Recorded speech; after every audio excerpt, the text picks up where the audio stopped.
नमस्कार मित्रांनो, be discipline trader learn trading skill या आपल्या यूट्यूब चॅनेलवरती आपलं सर्वांचे स्वागत आहे.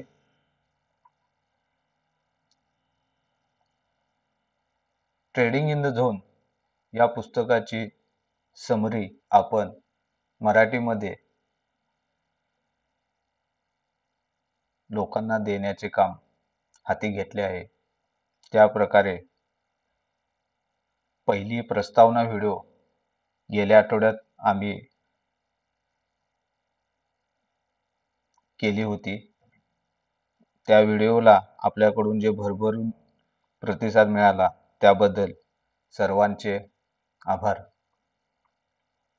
आज आपण ट्रेडिंग इन द झोन या पुस्तकामधील पहिल्या प्रकरणाकडे जाणार आहोत. या प्रकरणामध्ये काय दिलेले आहे, काय सांगितलेले आहे याचा आपण तपशीलवार चर्चा करणार आहोत. माझी आपल्या सर्वांना एक विनंती आहे, जरी आपण या पुस्तकाची समरी आपल्या बी डिसिप्लिन ट्रेडर या चॅनेलवरती जरी ऐकले असेल, समजून घेतले असेल, तरी सुद्धा प्रत्येकाने ट्रेडिंग करण्यापूर्वी हे पुस्तक अवश्य वाचावे. तर चला पहिल्या प्रकरणाकडे आपण जाऊया. पहिल्या प्रकरणाचे नाव आहे रोड टू सक्सेस, यशाकडे जाण्याचा मार्ग.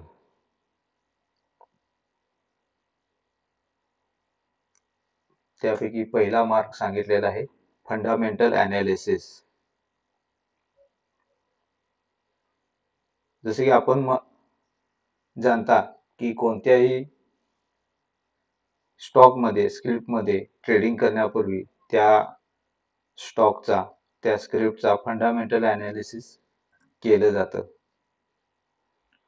आणि फंडामेंटल ॲनालिसिस करणे हा प्रमुख व पहिला मार्ग आहे, हे लोकांना माहिती आहे. ज्यावेळी मार्क डग्लस यांनी 1978 साली ट्रेडिंग करण्यास सुरुवात केली, तेव्हा थोड्याच मूर्ख लोकांनी टेक्निकल ॲनालिसिसचा वापर केला होता, ज्यांना बाकीच्या ट्रेडर्सनी वेडेपणाचे वर्तन आहे असे म्हणाले होते. इतकंच काय, वॉल स्ट्रीट किंवा इतर मोठ्या संस्थांनी देखील टेक्निकल ॲनालिसिस म्हणजे फावल्या वेळात करायचे काम आहे असे म्हणाले होते.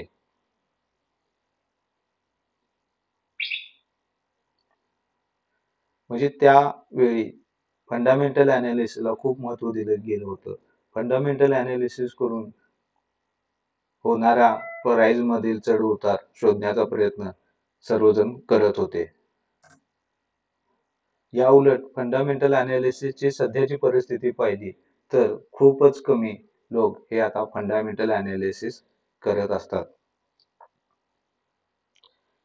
शैक्षणिक अभ्यासक्रम सोडले तर फंडामेंटल ॲनालिसिसचा कुठेही वापर केला जात नाही. तो अगदी आता नामशेष होण्याच्या मार्गावर आलेला आहे. मग हा जो दृष्टिकोनातील बदल आहे, फंडामेंटल टू टेक्निकल, हा बदल होण्याचे प्रमुख कारण काय आहे, ते का जास्त वापरले जात नाही? तर याचे उत्तर आहे, मार्क डग्लस सांगतात, पैसा. फंडामेंटल ॲनालिसिस वापरून तुम्ही जितक्या चांगल्या प्रकारे रिझल्ट मिळवता, त्यापेक्षाही खूप चांगल्या प्रकारे टेक्निकल ॲनालिसिस करून रिझल्ट मिळवू शकता. हे ज्यावेळी लोकांना समजले, त्यावेळी फंडामेंटल ॲनालिसिस वापरणे कमी झाले व ते जास्त वापरले जाऊ लागले नाही.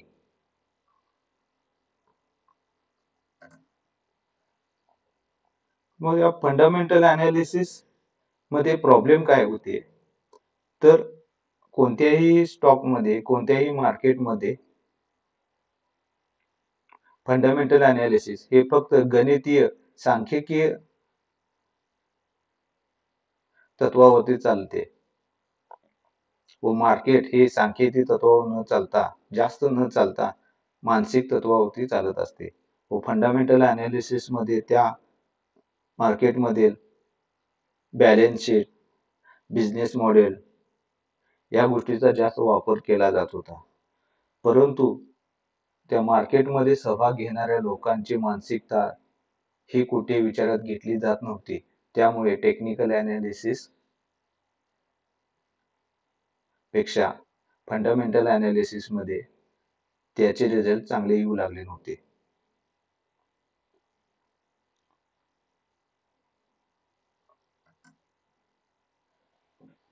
तर पुढील टेक्निकल अनालिसिस आहे टेक्निकल अनालिसिस.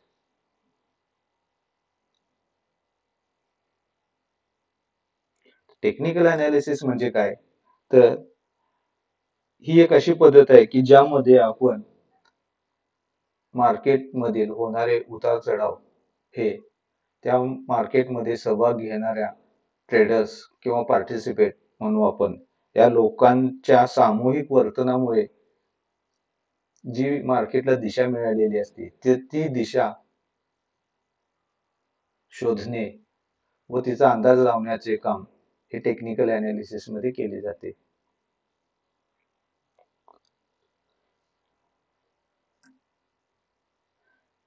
टेक्निकल अनालिसिस जास्त प्रचलित असण्याचे प्रमुख कारण हे आहे की यामुळे काय होते की आपल्याला वेगवेगळ्या टाइम फ्रेम मध्ये लोकांची मानसिकता काय आहे हे लवकर समजते, जे आपल्याला फंडामेंटल अनालिसिस मध्ये वेगवेगळ्या टाइम फ्रेम मध्ये होणारे बदल समजू शकत नव्हते. की डेली बेसिस वरती, वीकली, मंथली किंवा इयरली बेसिस मध्ये सुद्धा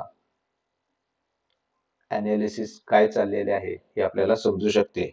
त्यामुळे टेक्निकल अनालिसिस जास्त प्रचलित झाले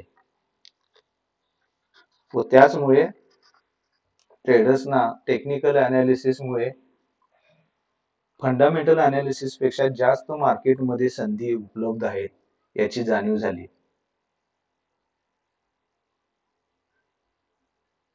व टेक्निकल अनालिसिस जास्त प्रचलित झाले. फंडामेंटल अनालिसिस मध्ये काय खरेदी करावे, काय विकावे हे जास्त सांगितलं जात होतं. परंतु टेक्निकल अनालिसिस मुळे काय खरेदी करावे, काय विकावे बरोबरच कधी खरेदी करावे, कधी विकावे हे सुद्धा जास्त चांगल्या प्रकारे सांगितलं जाऊ लागलं.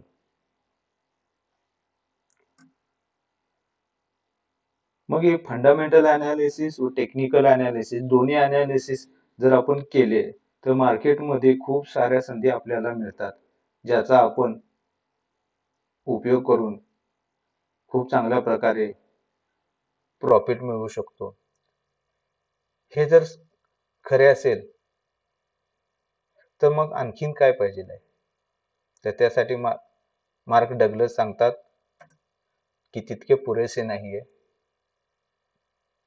जर तुम्हाला यशस्वी व्हायचे असेल तर फंडामेंटल व टेक्निकल अनालिसिस बरोबर मेंटल अनालिसिस आपले मानसिक विश्लेषण करणे सुद्धा तितकेच महत्त्वाचे आहे.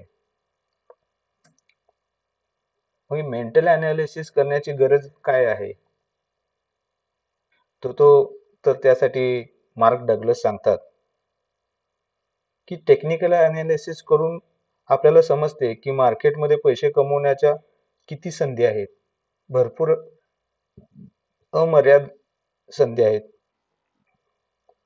तर मार्केटमध्ये मिळालेल्या संधी व त्या संधीचे वास्तवामध्ये आपण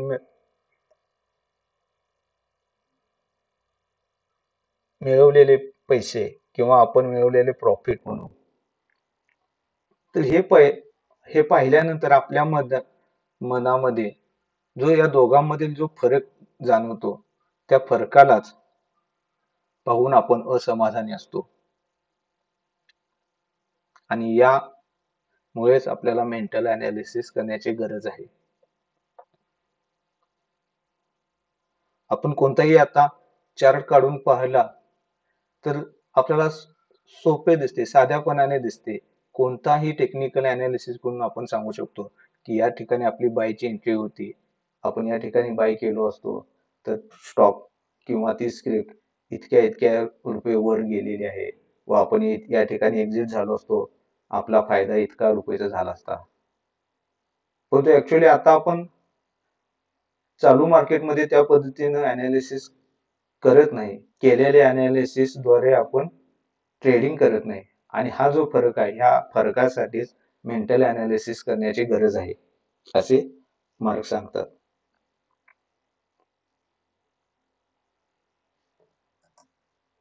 तर टेक्निकल अनालिसिस मध्ये काय समस्या आहे तर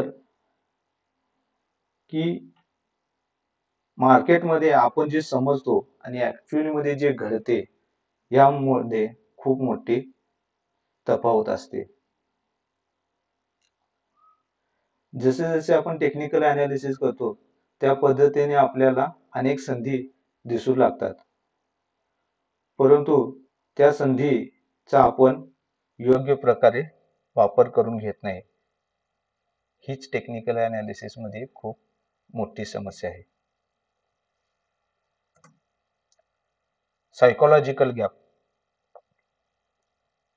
सायकोलॉजिकल गॅप म्हणजे काय की मार्केटमध्ये कोणतीही एखादी घडामोड घडेल, एखादी मुवमेंट येईल जेणेकरून आपण ट्रेडिंग करून ऍक्च्युअल मध्ये खूप पैसे कमवू.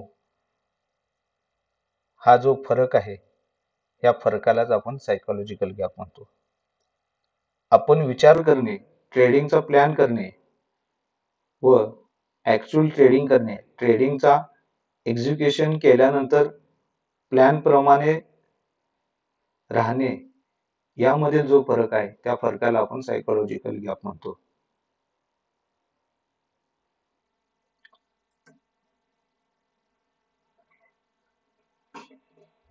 तर मार्केटमध्ये दोन प्रकारचे ट्रेडर्स असतात.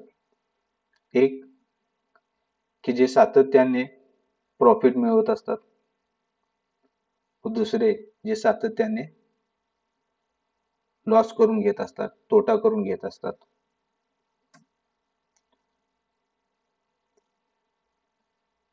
जे सक्सेसफुल ट्रेडर आणि लुजर ट्रेडर आहे यामधील प्रमुख फरक आपण पाहायचा विचार केला तर मार्क सांगतात की हे दोन ट्रेडर्स यांच्यामधील फरक हा पृथ्वी व चंद्र यामध्ये जो फरक आहे त्या फरका इतकाच आहे. पृथ्वी व चंद्र हे दोघेही एकाच सूर्यमालेतून तयार झालेले ग्रह आहेत, परंतु या दोघांमधील दिवस व रात्र मध्ये जितका फरक आहे तितकाच फरक हा ट्रेडिंग मध्ये सक्सेसफुल ट्रेडर व लुजर ट्रेडर किंवा आपण त्याला अयशस्वी ट्रेडर म्हणू त्या दोघांच्या मधील तो फरक आहे.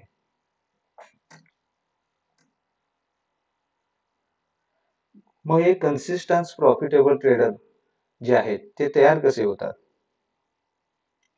तर ते तयार होत नसतात तर प्रयत्नांती खूप प्रयत्न करून करून ते यशस्वी ट्रेडर होतात. ते त्यांचे लक्ष्य गाठण्यासाठी सतत धडपडत असतात व अखेरीस त्यांची ती धडपड, तो प्रयत्न यशस्वी ठरतो आणि या वेळेमध्ये त्यांना खूप मोठ्या प्रकारे भय, क्रोध, निराशा, विश्वासघात, पश्चाताप अशा मनस्थितीचा सामना करावा लागलेला असतो. पण यामध्ये ते घाबरत नाहीत, खचून जात नाहीत, त्यामुळे सरतेशेवटी ते कन्सिस्टन्स प्रॉफिटेबल ट्रेडर होतात, यशस्वी ट्रेडर होतात.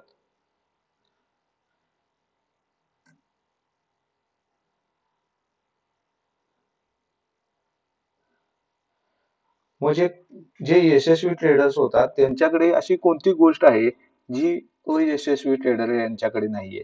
जर आपण असा विचार केला की यशस्वी ट्रेडरच्याकडे जास्त बुद्धिमत्ता असते का, ते सर्वात जास्त हुशार असतात का, ते खूप जास्त मेहनत घेतात का, किंवा ते खूप चांगल्या प्रकारे टेक्निकल अनालिसिस करून एखादी संधी शोधतात? तर या सर्व प्रश्नाचे उत्तर नाही असे आहे.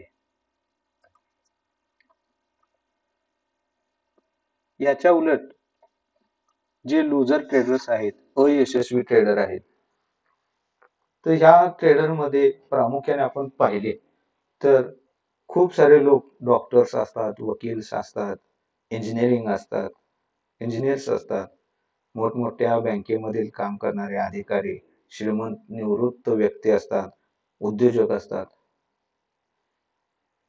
त्यांच्याकडे सुद्धा कुशाग्र बुद्धी असते. त्यांच्याकडे सुद्धा टेक्निकल अनालिसिस असतं. परंतु खूपच कमी प्रमाणात त्यामधील लोक हे यशस्वी होतात. आणि या यशस्वी लोकांचे आणि या अयशस्वी ट्रेडर्स यांच्यामधील फरक एका शब्दात सांगायचा झाला तर मार्क सांगतात की यशस्वी ट्रेडर्स हा इतरांपेक्षा वेगळा विचार करतात. Consistent profitable traders think differently.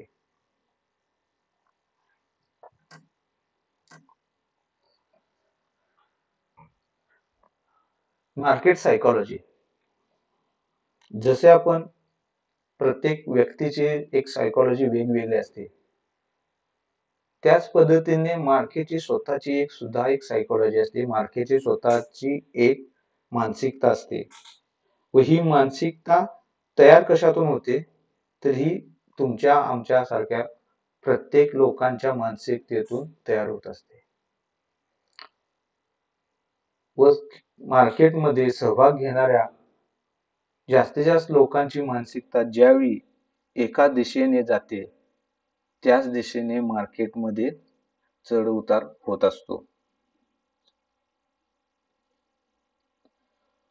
व आपल्याला यशस्वी ट्रेडर व्हायचे असेल तर आपली मानसिकता व मार्केटमध्ये बदलली जाणारी जी मानसिकता आहे, तर ती मानसिकता समजून घेणे महत्वाचे ठरते.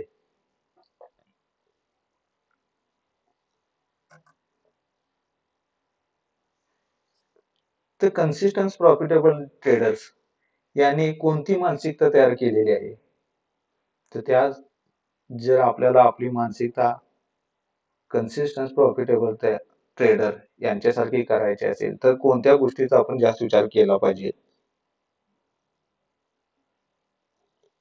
तर ती मानसिकता आहे प्रतिकूल परिस्थितीमध्ये सुद्धा शिस्तबद्ध, एकाग्र आणि सर्वात महत्वाचे म्हणजे आत्मविश्वासपूर्ण राहण्याची प्रेरणा. कन्सिस्टेबल ट्रेडर हे सुद्धा प्रतिकूल परिस्थितीमध्ये अडकत असतात, परंतु त्या प्रतिकूल परिस्थितीमध्ये सुद्धा ते आपल्या नियमावरती, आपल्या रूल्स वरती तटस्थ राहतात. आपला सर्व विचार, आपले सर्व अभ्यास ते एकाग्र करून त्या ट्रेडवरती काम करत असतात आणि हे सर्व करत असताना ते आत्मविश्वासपूर्ण राहतात. म्हणूनच ते कन्सिस्टंट प्रॉफिटेबल असतात.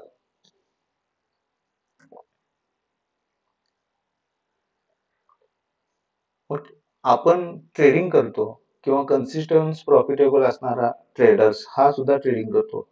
तर आपण एक्झॅक्टली ट्रेडिंग करतो म्हणजे काय करतो, याचा आपण कधी विचार केलाय का? की आपण ट्रेडिंग करतोय म्हणजे काय, एक्झॅक्ट काय करतोय? की ट्रेडिंग करतोय म्हणजे आपण धोका पत्करतो, आपण रिस्क घेतो. कशाची रिस्क? तर आपण जे कॅपिटल लावले आहे त्या कॅपिटलचे स्टॉप लॉस इतका लॉस करून घेण्याची, किंवा संपूर्ण कॅपिटल आपले उडून जाईल, संपूर्ण कॅपिटल आपला तोटा होईल, याची आपण प्रत्येक ट्रेडमध्ये रिस्क घेतलेली असते व ही रिस्क प्रत्येक ट्रेडरच्या वरती प्रत्येक ट्रेडरच्या मानसिकतेवरती कमी जास्त रुपयाची असू शकते.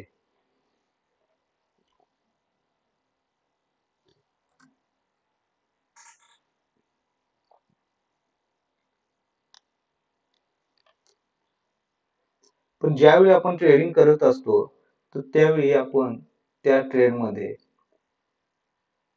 रिस्क किती रुपये आहे हे समजून घेऊन ती मान्य करून ट्रेड करत असतो का? प्रत्येक ट्रेडमध्ये रिस्क होण्याची शक्यता 100% असते हे आपल्याला माहित असते का? व जर आपल्याला ही रिस्क 100% आहे हे जर माहित असेल तर आपण त्यामध्ये ट्रेड करणार का? आणि हेच आपल्याला कन्सिस्टंट प्रॉफिटेबल ट्रेडर व लुजर ट्रेडर्स यांच्या विचारातील जो परिणाम आहे त्यामध्ये जाणवत असतो. रिस्क समजून घेणे आणि स्वीकारणे यामध्ये काय फरक आहे? की एक ट्रेड आपण प्लॅन करत आहोत, या ट्रेडमध्ये माझा 1000 रुपयेचा लॉस आहे.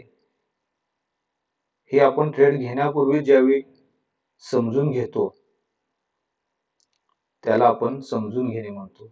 ज्यावेळी डिफाईन करतो रिस्क, आपल्या या ट्रेडमध्ये 1000 रुपयाची रिस्क मी घेणार आहे असे ज्यावेळी आपण विचार करतो त्याला आपण समजून घेणे म्हणतो. परंतु समजून घेणे आणि स्वीकारणे यामध्ये खूप अंतर आहे. खरोखर आपण ती 1000 रुपये चा लॉस घेण्यासाठी आपण तयार असतो का? तर त्याचे उत्तर नाही असे आहे. आणि जर आपण तयार असतो तर तो 1000 रुपयेचा लॉस मार्केटला देण्यासाठी माझ्या मनामध्ये कोणत्याही प्रकारचे विचार येत नाही. मी त्यावेळी तटस्थ राहतो. असं घडतं का आपल्यासोबत?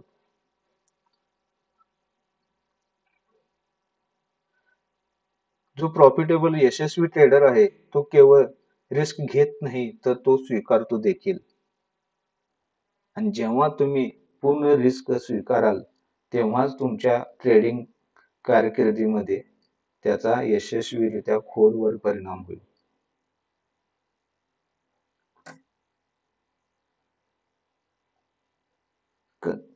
जे यशस्वी ट्रेडर असतात त्यांची सायकोलॉजी, त्यांचा माइंडसेट ट्रेड घेतेवेळी कसा असतो,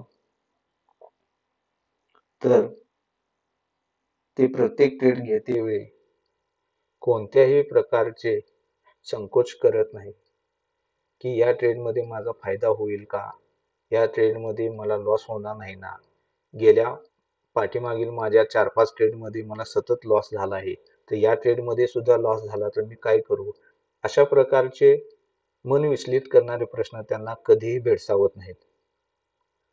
प्रत्येक ट्रेडमध्ये तोटा करूनही ते कोणत्याही प्रकारचे मनामध्ये लवलेश ठेवत नाहीत. आणि हीच त्यांची मानसिकता त्यांना सातत्याने प्रॉफिटेबल ट्रेडर्स घडण्यासाठी मदत करते. आणि जर आपल्या मनामध्ये जर भीती निर्माण झाली, आपल्या मनामध्ये जर प्रत्येक ट्रेडमध्ये आपला लॉस होईल असा विचार जर होत गेला तर त्याचा परिणाम हा आपल्या ट्रेडमध्ये होत असतो. आपण प्रॉफिटेबल ट्रेड हा लवकर कट करतो किंवा लॉस मधील ट्रेड हा आणखीन लॉस मध्ये बाहेर पडतो. तर त्यामुळे भीतीमध्ये कोणत्याही प्रकारचे ट्रेड करू नका.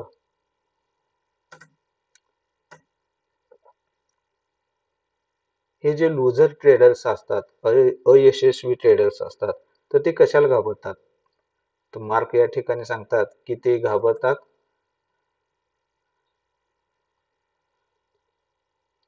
चुकीचे असणे या गोष्टीला. आपण एखाद्या गोष्टीसाठी चुकीचे ठरलो आहोत, आपल्याकडून एखादी चूक घडली आहे हे मान्य करणे सर्वांना जमतेच असे नाही. व त्यामुळे ते लॉस मध्ये जातात. आपले अनालिसिस कुठेतरी कमी पडले. आपली मानसिकता व मार्केटची सायकोलॉजी एका दिशेने नाहीये हे मान्य करणे अयशस्वी ट्रेडर्सना जड जाते. त्यामुळे ते सतत लॉस करत असतात. त्याचबरोबर पैसा गमावणे हे सुद्धा एक प्रमुख कारण आहे ज्यामुळे ट्रेडर्स खूप घाबरतात. प्रत्येक ट्रेडर्सला ट्रेडिंग करायचे असते, परंतु त्या ट्रेडमध्ये लॉस करून घ्यायचा नसतो. आपला एक्झिट ट्रेड मधील ही प्रॉफिट मध्येच झाली पाहिजे अशी प्रत्येकाची अपेक्षा असते आणि यामुळेच सर्व ट्रेडर्स घाबरतात व लॉस करून घेतात.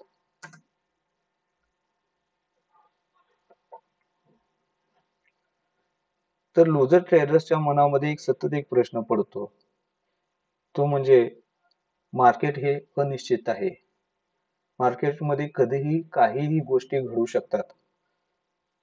मग या अनिश्चित वातावरणामध्ये आपण कशा प्रकारे एकाग्र राहायचे, कशा प्रकारे शिस्तबद्ध राहायचं आणि कशा प्रकारे आपण आत्मविश्वास पूर्ण राहायचं, ज्यामुळे आपल्याला ट्रेडिंग मध्ये लॉस होणार नाही, आपण यशस्वी होऊ. हा एक सामान्य प्रश्न प्रत्येक ट्रेडरच्या मनात असतो. त्याचे उत्तर मार्क डग्लस यांनी खूप चांगल्या प्रकारे पुढे पुस्तकामध्ये दिलेले आहे. तर आपल्याला काय शिकायचे आहे या ट्रेडिंग इन द झोन या पुस्तकामधून जर शिकायचे आहे असे समजले तर आपल्याला जोखीम स्वीकारायला शिकायचे आहे. आपली जी रिस्क आहे आपण प्रत्येक ट्रेड मध्ये घेत असतो तर ते रिस्क मान्य करायला आपल्याला शिकायचं आहे आणि हेच स्किल आहे जे आपल्याला यशस्वी ट्रेडर होणार करून देईल.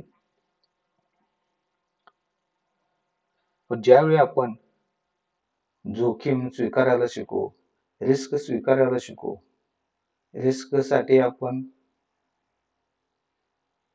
कोणत्याही प्रकारची ऍडजस्टमेंट करणार नाही, त्यासाठी मार्केट सोबत संघर्ष करणार नाही, त्यावेळी आपले कौशल्य वाढत जाईल व त्याचा परिणाम काय होईल की बाजार बद्दल मार्केट बद्दल जी आपली अवास्तव भीती आपल्या मनामध्ये जी असते ती भीती कमी होईल.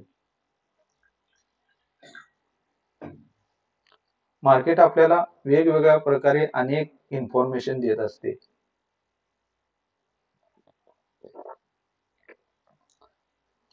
व त्या इन्फॉर्मेशनचा त्या माहितीचा आपण आपापल्या परीने विचार करून त्याचा अर्थ काढत असतो. ज्यावेळी आपण जोखीम स्वीकारायला शिकतो तर त्या इन्फॉर्मेशनचा आपल्या वरती जास्त परिणाम होत नाही, त्यामुळे आपण ट्रेड करते वेळी स्टेबल असतो. हा परिणाम आपल्यावरती होईल.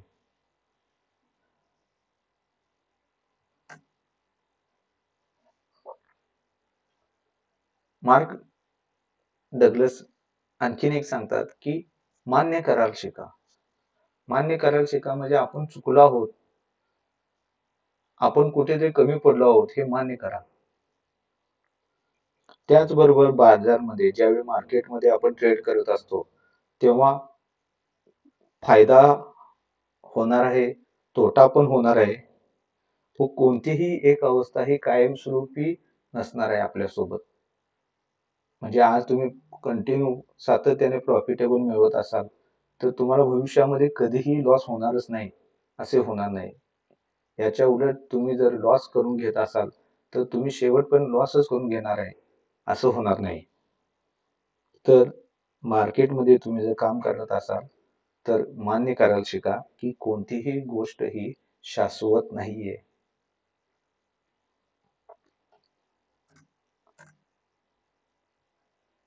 जे यशस्वी ट्रेडर्स असतात, जे कन्सिस्टंट प्रॉफिटेबल ट्रेडर्स असतात, तर त्यांची मानसिकता कशी असते, तर या पुस्तकामध्ये मार्क्स सांगतात की जे प्रॉफिटेबल ट्रेडर आहेत ते बाजारामधील जे विपरीत परिणाम आहेत, प्रतिकूल परिस्थिती जे निर्माण झालेल्या असतात, मार्केट त्यांच्या कंडिशनच्या विरुद्ध, त्यांच्या मार्केट व्ह्यूच्या किंवा त्यांच्या ट्रेंडच्या विरुद्ध ज्यावेळी जात असते, त्यावेळी ते घाबरत नाही. आणि ही त्यांची एक मनोवृत्ती, एक सायकोलॉजी त्यांनी माइंडसेट डेव्हलप केलेला असतो, ज्यामुळे त्यांना एक लवचिकता प्राप्त होते. ते फ्लेक्झिबल असतात. ते आपल्या निर्णयावरती ठाम नसतात.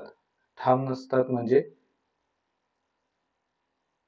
त्यांचे घेतलेले निर्णय जर मार्केटने सांगितले ते चुकीचे आहेत, तर ते लगेच ते चुकीचे निर्णय मान्य करतात व ट्रेडमधून बाहेर पडतात. व ही त्यांची मानसिकता त्यांना कन्सिस्टेबल, प्रॉफिटेबल ट्रेडर्स होत असते.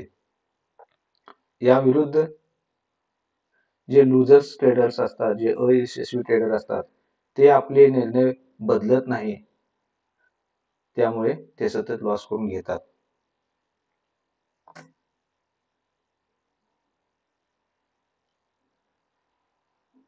तर भीतीचा आपल्यावरती काय परिणाम होतो?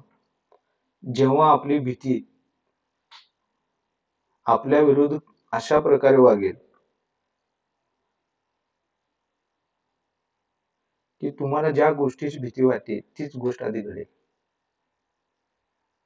म्हणजे आपण एखादा ट्रेड करत असतो व आपण सतत हा विचार केला की माझा स्टॉप लॉस उडायला नको, स्टॉप लॉस उडायला नको, माझा स्टॉप लॉस उडतो, मार्केट इथून रिव्हर्स येते.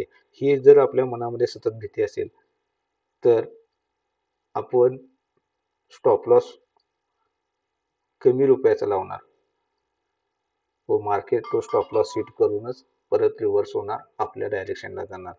हा आपल्या ट्रेडिंग वरती भीतीचा परिणाम होत असतो. त्यामुळे ट्रेड करतेवेळी कोणत्याही प्रकारची भीती मनामध्ये घेऊ नका.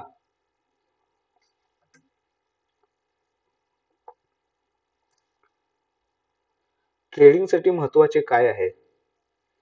मार्क सांगतात, विश्वास, दृष्टिकोन आणि आकलन यांच्यातील संबंध समजून घेणे हे ट्रेडिंगसाठी महत्त्वाचे आहे व मूलभूत आहे.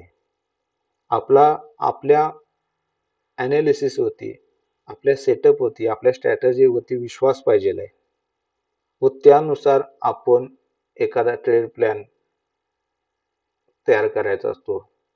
त्यानुसार आपण आपला एक दृष्टिकोन मांडायचा असतो व चालू परिस्थितीमध्ये काय होत आहे, चालू मार्केट कंडिशन काय आहे याचे आकलन करून घेऊन या सर्वांचा आपण एक समतोल राखून ट्रेडिंगचा प्लॅन करायचा. असे जर आपण केले तर त्याचा परिणाम ट्रेडिंगमध्ये खूप चांगल्या प्रकारे मिळू शकतो.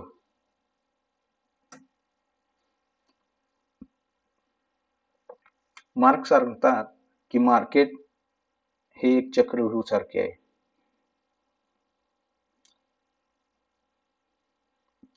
चक्रव्यूह सारखे म्हणजे कसं आहे, ज्यावेळी आपला लॉस होतो तर त्यावेळी आपण विचार करतो की माझा लॉस का झाला, माझा स्टॉप लॉस का हिट झाला, मी सतत का लॉस मध्ये जात आहे. मग आपल्याला समजते की आपण चुकीचा सेटअप वापरत आहोत, चुकीचा इंडिकेटर वापरत आहोत. आपल्याला आणखीन भरपूर गोष्टी मार्केटमधून शिकायच्या आहेत व त्या गोष्टी आपण शिकण्यासाठी प्रयत्न करत राहतो. मार्केटमध्ये लॉस होऊ नये किंवा फायदा व्हावा यासाठी खूप व्हेरिएबल्स आहेत व ते सर्व व्हेरिएबल्स, ती सर्व कारणे आपण शिकलो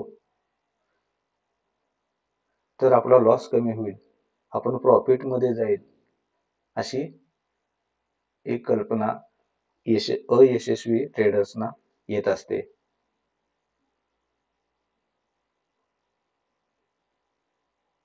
त्यामुळे ते नवीन नवीन गोष्टी मार्केटमध्ये शिकण्याचा प्रयत्न करत असतात व ते शिकून सुद्धा ज्यावेळी लॉस करून घेतात त्यावेळी ते मार्केटलाच त्या दोष देतात व आणखीन शोधण्याचा प्रयत्न करतात व यालाच मार्क डग्लस मार्केटचा चक्रव्यूह, मार्केटचा सापळा म्हणतात. मार्केट आपल्या समोर खूप प्रकारचे व्हेरिएबल्स, खूप खूप वेगवेगळ्या प्रकारच्या माहिती देत असतो, ज्याचा वापर आपण योग्य प्रकारे करून घेतो असे नाही व त्या सर्व माहितीचा वापर करून आपण योग्य प्रकारे वापर जरी केला तर त्याचे रिझल्ट आपल्याला पाहिजे त्याप्रमाणे मिळतीलच याची सुद्धा शक्यता कमी असते. मार्क सांगतात, तुम्ही बाजारपेठेबद्दल, मार्केटबद्दल किती शिकलात, किती हुशार ॲनालिसिस केला तरी मार्केट तुम्हाला चुकीचं ठरवू शकतो. तो तुम्हाला पैसे गमावण्यास कारणीभूत ठरू शकतो. प्रत्येक शक्य मार्गाचा अंदाज बांधायला तुम्ही कधीच पूर्ण शिकू शकणार नाही. मग या अशा अनिश्चिततेच्या मार्केटमध्ये आपला विश्वास कमी व्हायला चालू करतो. आपल्या मनामध्ये अविश्वास निर्माण होतो, जेणेकरून आपण आणखीन लॉस करून घेतो.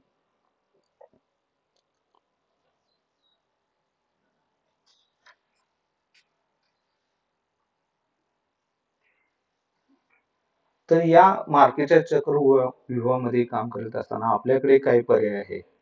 तर आपल्याकडे 2 पर्याय राहतात, की शक्य तितक्या मार्केट व्हेरिएबल्सचा आपण अभ्यास करून त्या शिकून घ्यायच्या, जेणेकरून आपल्याला लॉस होणार नाही. व दुसरी की आपली ऍक्टिव्हिटी, आपला जो सेटअप आहे, हा सेटअप नुसार आपण असा डिफाईन करायचा, आपला ट्रेडिंग सेटअप अशा प्रकारे आपण तयार करायचा, की जेणेकरून आपल्याला लॉस जरी झाला तरी आपण त्या लॉसमध्ये शांतपणे राहू शकू. ट्रेडिंग करतेवेळी आपण भयमुक्त राहणार, आपल्या मनामध्ये भीती येणार नाही, अशा पद्धतीचा आपण आपला सेटअप तयार करायचा. प्रत्येक ट्रेड करतेवेळी आपण लॉस घेण्यासाठी तयार आहोत अशी मानसिकता तयार करायची व ज्यावेळी ही मानसिकता आपली तयार होईल त्यावेळी आपण यशस्वी प्रॉफिटेबल ट्रेडर होऊ. मार्क सांगतात की स्वतःवर विश्वास ठेवा. जेव्हा तुमच्याकडे योग्य मनोवृत्ती असेल, योग्य मानसिकता तयार झालेली असेल, त्यावेळी या सतत अनिश्चिततेच्या पार्श्वभूमीवर तुम्ही विश्वासपूर्ण राहू शकाल आणि त्यावेळी ट्रेडिंग करणे हे अगदी लहान मुलाप्रमाणे सोपे होईल. आपल्या सेटअप वरती, आपल्या स्ट्रॅटजी वरती, आपल्या अनालिसिस वरती, आपल्या मनी मॅनेजमेंट, आपल्या रिस्क मॅनेजमेंट वरती विश्वास पाहिजे, की सरतेशेवटी आपल्याला यामध्ये प्रॉफिटेबलच निष्पन्न होईल, आपण फायद्यामध्येच राहू. व ज्यावेळी आपल्याला हा संपूर्ण विश्वास तयार होतो आपल्या मनामध्ये, त्यावेळी ट्रेडिंग करणे हे खूप सोपे होऊन जाते. मार्क्स सांगतात की या पुस्तकातून आपल्याला काय शिकायचे आहे, की कसे आपण न घाबरता ट्रेडिंग करू, हे या पुस्तकातून शिकायचे आहे. आणि जर तुम्हाला यशस्वी व्हायचे असेल तर तुम्हाला तुमच्या विचारसरणीमध्ये बदल करायला पाहिजे. तुम्हाला तुमची विचारसरणी बदलायला पाहिजे आणि स्वतःला व्यक्त करण्याचा चांगला मार्ग तयार केला पाहिजे. तर मित्रांनो, ही होती मार्क डग्लस यांच्या ट्रेडिंग इन द झोन मधील प्रकरण पहिले, यशस्वी राहण्याचा मार्ग. तर आशा करतो या पुस्तकामधील जी महत्त्वाच्या गोष्टी लेखकाने मार्क डग्लस यांनी सांगण्याचा प्रयत्न केला आहे ते मी आपल्याला सांगितलो असेल.